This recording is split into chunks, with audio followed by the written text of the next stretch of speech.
Hello दोस्तों, आप सभी का स्वागत है मेरे यूट्यूब चैनल पे। आज के इस वीडियो लेक्चर पे हम लोग बात करने वाले हैं important topic for GPAT exam.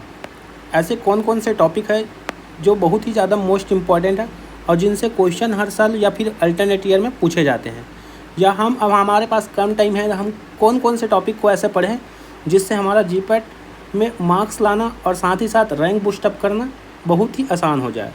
ठीक है, आप लोग मेरे ऊपर ट्रस्ट कैसे करोगे, है ना दोस्तों। इस एग्ज़ाम को मैंने 3 बार क्वालिफाई किया है, 3 बार मैंने इस एग्ज़ाम को निकाले जीपैट को। मेरा ऑल इंडिया रैंक 133 है, 845 है और 1772 है ना। ये दोनों टाइम मैंने एम फार्म के टाइम दिए, ये मैंने अपने बी फार्म में दिए थे। ठीक है, तो आप लोग ट्रस्ट करो, जो मैं टॉपिक बताने वाला हूँ वो काफ़ी इंपॉर्टेंट है और मैं सारे सब्जेक्ट के हर टॉपिक को बताऊँगा कि किस किस टॉपिक को कहाँ कहाँ से पढ़ना और कितना पढ़ना है। ठीक है, इन डेप्थ पढ़ना है कि उसको सुपरफिशियली रीड करना है या कौन कौन सा सिर्फ बेसिक पढ़ना है। ठीक है, तो चलिए हम लोग सब्जेक्ट वाइज स्टार्ट करते हैं, वीडियो को ज़्यादा लंबा नहीं बनाते हुए फार्माकोग्नोसी से स्टार्ट करते हैं। ठीक है, चलो फार्माकोग्नोसी में जो पहला पार्ट है वो इंट्रोडक्शन टू फार्माकोग्नोसी है। ठीक है, पहले एक्चुअल में क्या 2019 या 2021 तक ना ये क्वेश्चन बहुत कम पूछते थे इसमें से, लेकिन अब ना इसमें से थोड़ा सा सिस्टम में पूछने लगे हैं। जो ट्रेडिशनल सिस्टम है इनसे क्वेश्चन पूछते हैं। ठीक है, उसके अलावा थोड़ा बहुत प्लांट हार्मोन से, बायोसिंथेटिक पाथवे से, quality control of and standardization of herbal drug और फाइटोकेमिकल इन्वेस्टिगेशन। इतना ऐसा टॉपिक है जिसको आप पढ़ लोगे तो आपका क्वेश्चन बनने के चांसेस काफ़ी ज़्यादा बन जाएंगे। ठीक है, ये 5 टॉपिक इंट्रोडक्शन का। उसके बाद ऐसा एल्कोलाइड ऐसा टॉपिक है और ग्लाइकोसाइड ऐसा टॉपिक है। एल्कोलाइड और यहाँ ग्लाइकोसाइड दोनों ऐसे टॉपिक है जिनसे हर साल क्वेश्चन बनेंगे ही बनेंगे। मतलब इनको छोड़ के आप जाओगे तो बड़ा पछताओगे। ठीक है, दूसरा उसके अलावा रेजिन, टेनिन, लिपिड और वोलेटाइल ऑयल। अगर आप इतना पढ़ लिए कोग्नोसी में तो इनसे क्वेश्चन अगर 10 क्वेश्चन आ रहे हैं तो आप मान के चलो 7 से 8 क्वेश्चन आपसे बन जाएंगे इन्हीं सेक्शन से, है ना। 1-2 क्वेश्चन जो एक्स्ट्रा रहेंगे वो अलग सेक्शन से आ सकते हैं, बाकी अदर पार्ट से। लेकिन अगर आपके पास टाइम कम है, अगर आप इनसे पढ़ लिए तो हो सकता है इनसे पढ़ने के बाद वो भी टॉपिक इससे जुड़ा हुआ रहेगा तो वो भी क्वेश्चन बन जाएगा। लेकिन इतना टॉपिक इंपॉर्टेंट है। कौन कौन सा, एक बार मैं फिर से बता देता हूँ। एक बेसिक इंट्रोडक्शन में जो ना मैंने हाईलाइट किए हैं या जो मैंने मार्क किए हैं, उसके अलावा alkaloid, resin, tannin, glycoside, lipid और वोलेटाइल ऑयल। ठीक है, चलो नेक्स्ट सब्जेक्ट में बात करते हैं कोलॉजी। कोलॉजी सबसे इम्पॉर्टेंट सब्जेक्ट है स्कोरिंग करने के लिए। ठीक है, इसमें हम लोग क्या क्या पढ़ना है। जनरल फार्माकोलॉजी जो है 5 चैप्टर स्टार्टिंग का, इसको पूरा पढ़ना है, इसको आपको पूरा पढ़ना है और साथ में बेसिक कॉन्सेप्ट, क्योंकि यही आपका क्या होगा, कॉन्सेप्ट एक बार बिल्डअप हो जाएगा तो आगे जो भी चैप्टर है उसको समझने में और उसको याद करने में आसानी हो जाएगा। इसके अलावा ऑटोनॉमिक नर्वस सिस्टम पूरा पढ़ना है, हल्का सा छोड़ देना है ग्लाइकोमा का बस क्लासिफिकेशन पढ़ना है ना, ज़्यादा कुछ नहीं पढ़ना है। नेक्स्ट आते हैं ऑटोकॉइड्स में। ऑटोकॉइड्स में क्या पढ़ना है, सारे चीज़ इंपॉर्टेंट है, बस पढ़ना क्या है इसमें, क्लासिफिकेशन। क्या पढ़ना है, क्लासिफिकेशन। और जितने भी न्यूरोट्रांसमीटर्स जैसे हिस्टामिन्स हो गया, सीरोटोनिन, इसका सबका फंक्शन। ठीक, क्लासिफिकेशन और फंक्शन रटना है। ये ऑटोकॉइड से यही क्वेश्चन मोस्टली बनते हैं। ठीक है, चलो नेक्स्ट देखते हैं रेस्पिरेटरी सिस्टम का, है ना। कफ और ब्रोंकियल अस्थमा छोटा सा टॉपिक है, हल्का सा देख लेना मैकेनिज्म वगैरह। ठीक है, ज़्यादा कुछ नहीं पूछेंगे, है ना। इसमें से भी देख लेना मैकेनिज्म वगैरह, है ना, कॉक्स एंजाइम, लॉक्स एंजाइम, ये सब चीज़ देख लेना थोड़ा सा। दूसरा central nervous system. Central nervous system में कौन कौन से ऐसे टॉपिक जिनसे क्वेश्चन काफ़ी कुछ बनते हैं। ठीक है, एक बनेंगे आपसे क्या, sedative hypnotic, Parkinson, antipsychotic, depressant. और पढ़ना है थोड़ा सा तो आप लोग जनरल एनेस्थीसिया हल्का सा, और इथाइल एंड मिथाइल अल्कोहल में डाइसल्फिराम वाला कॉन्सेप्ट को पढ़ लेना। Skeletal muscle relaxation local anaesthesia में लोकल एनेस्थीसिया को थोड़ा ज़्यादा इज्जत देना, है ना। स्केलेटल मसल रिलैक्सेशन को थोड़ा सा कम पढ़ोगे चल जाएगा। Next hormone and related drug में anterior pituitary hormone, thyroid, insulin, इसके अलावा आपको ऑक्सीटोसिन। ठीक है, ऑक्सीटोसिन और हल्का सा जो कैल्शियम बैलेंस वाला जो चैप्टर है ना, इसमें से पढ़ लेने हैं, ज़्यादा नहीं पढ़ने इसमें से। ठीक है, कार्टिकोस्टेरॉइड वगैरह छोड़ दोगे तो केमिस्ट्री से बन जाते हैं, मेडिसिनल केमिस्ट्री से क्वेश्चन। ठीक है, और थोड़ा सा इरेक्टाइल डिसफंक्शन के बारे में पढ़ लेना, कौन सा सिल्डेनाफिल कौन सा कैटेगरी का है ना, किस एंजाइम को इनहिबिट करता है, क्वेश्चन पूछे गए हैं। नेक्स्ट कार्डियोवास्कुलर सिस्टम में हाइपरटेंशन मोस्ट इंपॉर्टेंट, ठीक, अरिथमिया का क्लासिफिकेशन है ना, और उसके अलावा कंजेस्टिव हार्ट फेलर, और इनका थोड़ा सा ऊपर से देख लेना क्लासिफिकेशन को। डायोरेटिक काफ़ी इंपॉर्टेंट है, ठीक है, डायोरेटिक का क्लासिफिकेशन बहुत इंपॉर्टेंट है। पूरा अच्छे से आपको नेफ्रॉन के डायग्राम को बना के समझ में आना चाहिए, किधर लूप अवेले हैं, है ना, किधर किधर कौन सा ड्रग एक्ट करने वाले हैं, सारा चीज़, कौन सा रीअब्जॉर्प्शन होगा, कौन सा को हम सिक्रेट करेंगे, हर चीज़, ठीक है। Next blood formation, blood formation में आपको हाइपोलिपिडिक ड्रग, है ना, इस सबको अच्छे से याद करना है। दूसरा हीमेटोनिक्स और एरिथ्रोपोइटिन के बारे में थोड़े से पढ़ सकते हैं। बाकी जो कोगुलेशन, ब्लीडिंग है, थ्रोम्बोसिस है, इनका क्वेश्चन एनाटॉमी से बन जाते हैं। जीआईटी में आपको गर्ड और अल्सर के बारे में पढ़ना है।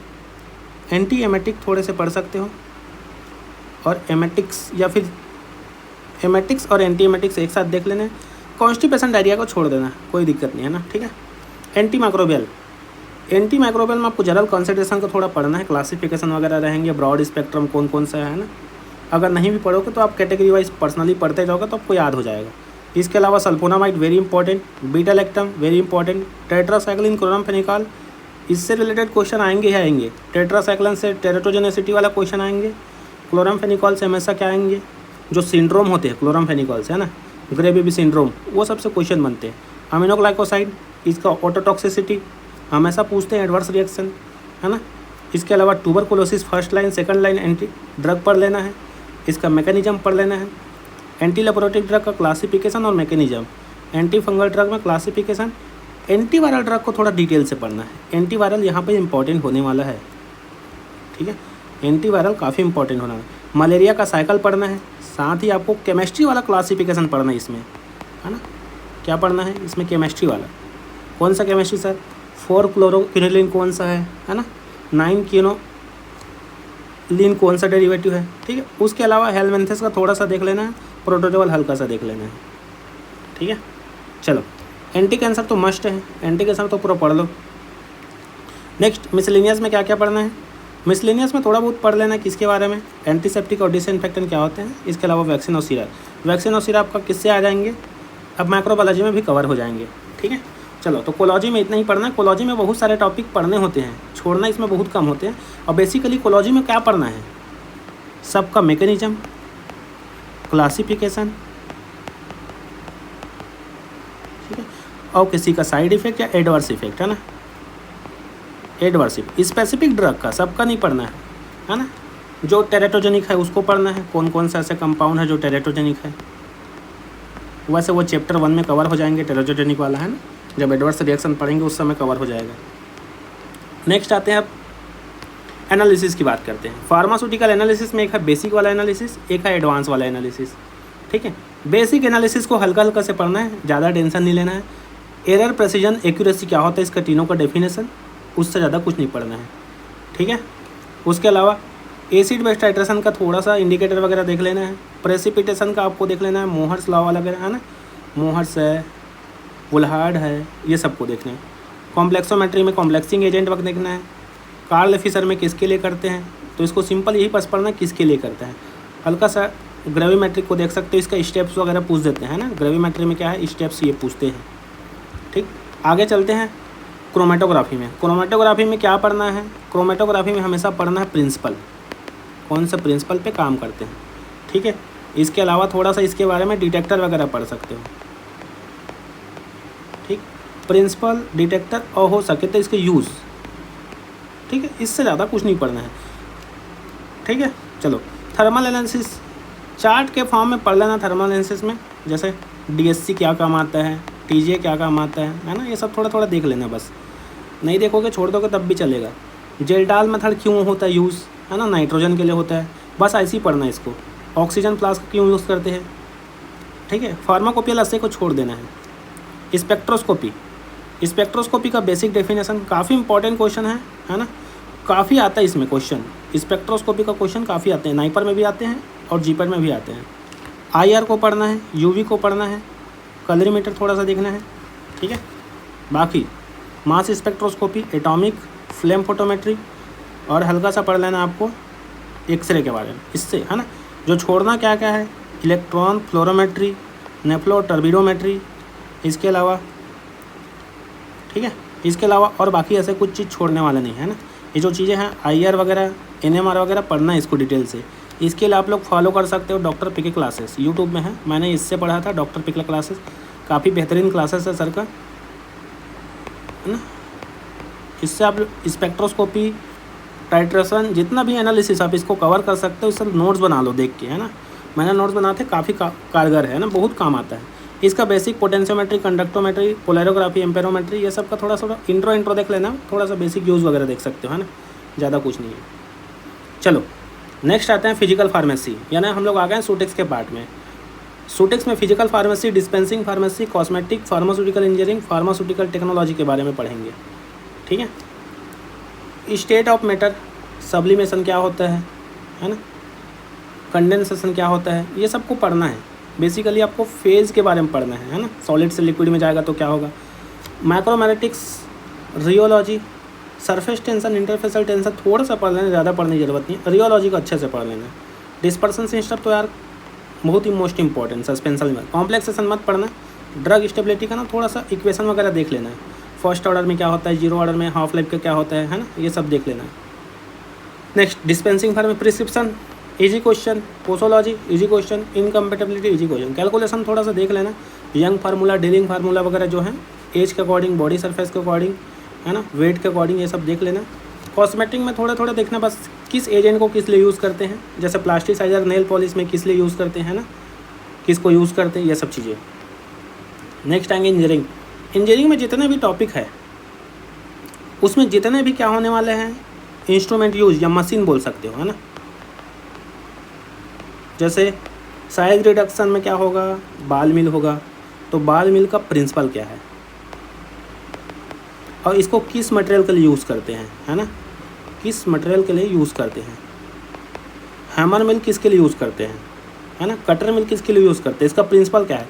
तो आपको दो ही चीज़ पढ़ना है, एक इसका इंस्ट्रूमेंट का प्रिंसिपल और इसका मटेरियल का यूज़।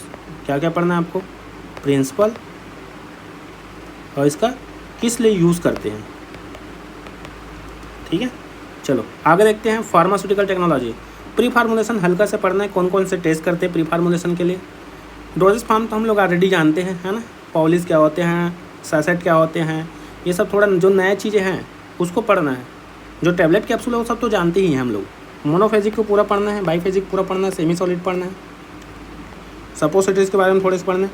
टैबलेट और कैप्सूल भगवान जैसे क्वेश्चन आएंगे इसमें से, हर बार क्वेश्चन, मतलब है ना, भगवान जैसे क्वेश्चन यानी कि हर बार तुम्हारे साथ क्या होगा, क्वेश्चन आएगा ही, और इसमें क्वेश्चन एकदम इजी लेवल के आते हैं, ठीक है, इसको छोड़ना ही नहीं है। माइक्रो इनकैप्सुलेशन छोड़ सकते हो, स्टरलाइजेशन पढ़ लेना, पैरेंटल पढ़ना, ऑप्थेल्मिक पढ़ना है, एरोसॉल का कंटेनर पढ़ लेना, कंटेनर के बारे में पूछते हैं, फार्मास्यूटिकल पैकेजिंग, हल्का सा नावल के बारे में और CDDS के बारे में, ठीक है। इसमें जो मोस्ट इंपॉर्टेंट अगर बोलूँ मैं, टैबलेट कैप्सूल, ठीक है, इसके अलावा सस्पेंशन, इमल्सन, ठीक है, और क्या इंपॉर्टेंट है, जो पैरेंटल, ऑप्थेल्मिक, स्टरलाइजेशन से भी क्वेश्चन कई बार पूछ देते हैं, ठीक है, जो बेसिक चीज़ें हैं ना। चलो नेक्स्ट आता है बायोफार्मास्यूटिक्स। बायोफार्मास्यूटिक्स में ऐसा कुछ है नहीं, जो कोलॉजी का जो हम लोग बेसिक पढ़े हैं, ADME, है ना, वहीं से हमारा ये सब चीज़ें कवर हो जाएगा, ठीक है, यहाँ तक ADME से हमारा कवर हो जाएगा। जो फार्माकोकाइनेटिक का पार्ट है उसी को हम डिटेल से थोड़ा पढ़ेंगे तो ये भी कवर हो जाएगा। इसके अलावा इसमें क्या पढ़ना है, कंपार्टमेंट मॉडल पढ़ लेना है, ठीक है, कंपार्टमेंट मॉडल, बायो इक्विलिटी और बायो इक्विवेलेंस का डेफिनेशन पढ़ लेना है, ठीक है। उसके अलावा कुछ भी मत पढ़ना इधर। बाकी जूरिस्प्रूडेंस है ना, इसमें नाम दिया जूरिस्प्रूडेंस, पढ़ना पूरा है। क्या क्या पढ़ना है, शेड्यूल, ठीक है, रूल और एक्ट दोनों के, जितने भी एक्ट है सबके ईयर, ठीक है, सबके ईयर और शेड्यूल, और थोड़े थोड़े क्या है, offences and penalty, offences and penalty important क्या है ना, किसके किसके इम्पॉर्टेंट के, ऐसा नहीं कि सबका पढ़ते जा रहे हो। जैसे medical termination of pregnancy act हो गया, है ना, इसका पढ़ लिए, और जो एडवर्टाइजमेंट वाला हो गया उसका पढ़ लिए। तो ये सब चीज़ का अगर आप पढ़े हो तो मोटा माटी आपको क्या है, और कई बार ना ये ऑफेंसेस एंड पेनाल्टी वाला ऑप्शन से बन जाते हैं, है ना, ठीक है। नेक्स्ट आगे आते हैं ऑर्गेनिक केमिस्ट्री। ऑर्गेनिक केमिस्ट्री बहुत सिंपल सब्जेक्ट है, ज़्यादा इसमें कुछ पढ़ना नहीं है, लेकिन क्वेश्चन एकदम अच्छे आते हैं इसमें। ठीक है, आपको नोमेनक्लेचर आना चाहिए IUPAC का, हाइब्रिडाइजेशन आना चाहिए। ठीक है, इसके अलावा और क्या आना चाहिए, अटैकिंग रिएजेंट आना चाहिए, रिएक्शन इंटरमीडिएट बनते हैं जो कार्बोकेटाइन कार्बोनाइन, इसकी स्टेबिलिटी वगैरह रिएक्टिविटी वगैरह देखना है। ठीक है, सेकंड टॉपिक नंबर जो 3 है डिफरेंट ऑर्गेनिक कंपाउंड, इसमें ज़्यादा कुछ नहीं पढ़ना है, आपको खाली पढ़ना है एरोमेटिक कंपाउंड। ठीक है, पेरीसाइक्लिक रिएक्शन 2 टॉपिक पढ़ना है, इसके अलावा आइसोमेरिज्म पूरा पढ़ना है, हेट्रोसाइक्लिक देख लेना है। नेम रिएक्शन में कम से कम एटलीस्ट आप पुराने साल के क्वेश्चन देख के 40 नेम रिएक्शन आप लोग याद कर लो। और नेम रिएक्शन को भी पूरा नहीं याद करना है, आपको कैसे याद करना है नेम, स्टार्टिंग मटेरियल क्या है, कैटलिस्ट क्या है या किसके प्रेजेंस में होता है, और प्रोडक्ट क्या बनता है, इसको आप लोग ट्रिक से याद कर लो, है ना। 40 नेम रिएक्शन नाइपर में भी काम आ जाएंगे, जीपैट में भी काम आ जाएंगे। Physical chemistry state of matter हम लोग पहले ही पढ़ चुके हैं, है ना। इसमें रिफ्रैक्टिव इंडेक्स छोड़ देना, इलेक्ट्रोकेमिस्ट्री छोड़ देना, केमिकल काइनेटिक जो पहले ही पढ़ चुके थे, है ना, वही रहेगा सेम टू सेम। सॉल्यूशन के बारे में पढ़ना, थोड़ा थर्मोडायनेमिक के बारे में पढ़ लेना है। ठीक है, ज़्यादा कुछ नहीं पढ़ना है इसमें। आगे चलते हैं नया सब्जेक्ट बायोकेमिस्ट्री। बायोकेमिस्ट्री में जो 6 टॉपिक है स्टार्टिंग का, carbohydrate, lipid, protein, nucleic acid, enzyme, vitamin, ये 6 टॉपिक आपको पूरा पढ़ना पड़ेंगे। ठीक है, चलो बायोटेक्नोलॉजी, प्लांट टिश्यू कल्चर पढ़ लो, रिकॉम्बिनेंट DNA टेक्नोलॉजी पढ़ दो, बाकी छोड़ दो।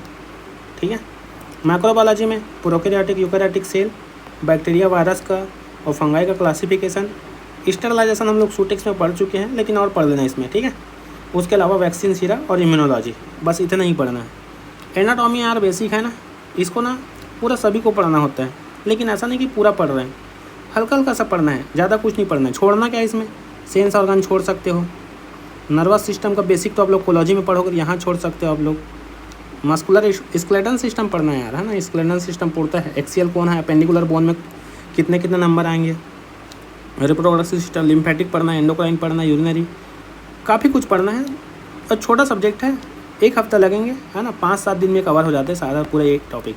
इसके लिए आपको क्या करना है, GDC का यूट्यूब चैनल है ना, क्या है, GDC का यूट्यूब चैनल है, इसमें ना एक एनाटॉमी क्लासरूम करके बनाया गया है प्लेलिस्ट, एनाटॉमी क्लासरूम, एक सर है वहाँ, है ना, सर का नाम तो वहाँ दिखाया नहीं है, उसने ना पेन और पेपर में लिख के पढ़ाए हैं, पेन और पेपर में, डिजिटल बोर्ड वाला नहीं बोल, बहुत पुराना वीडियो, कम से कम 5-6 साल पुराना वीडियो है ये, मैंने इससे पढ़ा था, है ना। काफ़ी बेहतरीन लेक्चर है, और एनाटॉमी उसमें ना आपको कवर हो जाएंगे, बहुत बेहतरीन लेक्चर, आप लोग उसमें एनाटॉमी को कवर कर सकते हो।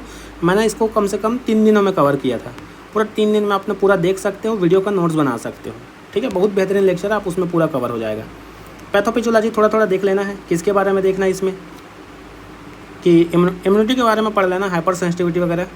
ठीक है, पैथोफिजियोलॉजी कॉमन डिसीज पढ़ लेना, liver function test, kidney function test पढ़ने की ज़रूरत नहीं है, सेल इंजरी और एडॉप्शन के बारे में पढ़ सकते हो, है ना, थोड़ा सा इन्फ्लेमेशन और रिपेयर के बारे में, बस इससे ज़्यादा कुछ नहीं पढ़ा। हॉस्पिटल क्लिनिकल फार्मेसी छोड़ दो, ठीक है, कोई दिक्कत नहीं इतना। ठीक है, तो वीडियो में बस इतना ही, मिलेंगे नेक्स्ट वीडियो में, तब तक के लिए थैंक यू सो मच। अगर आप लोग चैनल पे नए हो तो चैनल को सब्सक्राइब कर लो। ठीक है, वीडियो अगर पसंद आया तो अपने दोस्तों के पास शेयर ज़रूर कर दो। ठीक है, कुछ भी डाउट होता है तो आप नीचे कमेंट कर दो। अगर आप मुझसे पर्सनली जुड़ना चाहते हो तो भी आप अपना कमेंट कर दो। अगर मेरे से कोई पर्सनल कोचिंग करना चाहते हैं या फिर पर्सनल और कुछ गाइडेंस मेंटरशिप चाहिए तो आप लोग कमेंट कर सकते हो। ठीक है, तो वीडियो देखने के लिए थैंक यू सो मच। ठीक है, और कुछ भी डिटेल चाहिए उसके लिए आप लोग बिल्कुल बेझिझक कमेंट करिए। Thank you so much, bye bye and take care.